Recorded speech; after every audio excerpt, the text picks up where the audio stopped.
conversion magud grasya magud na mga sir ug mga ma'am. Grasya magud na siya.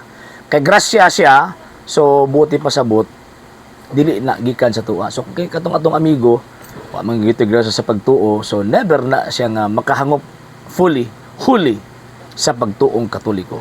Ngano man kay wa man siya grasya, wa man siya tagay sa Ginoong Dios og grasya sa pag dawat sa iyang pagtulunan. So kay wa man siya dawata, wa man siya gihatagan og grasya mo na nga mura siya og bitaw nga siya tawag ini kini bitong kalag nga nagkundinar. Di ba kita kanang kalag nga nagkundinar wa mahimutang ba? Siguro basig na ay personal nga katuyuan, mga personal interest nga wa ta masayon. Ug tungod nga na siguro wa makabuot ang personal interest sa iyang tumong tinguha mo nang ibiyaan niya ang simbahan ni Ginoong Kristo. So ayun, so kana kung naay magbabadunggan nato nga na-convert sa pagtuong Katoliko atong iyang po nga tinuod na kong conversion.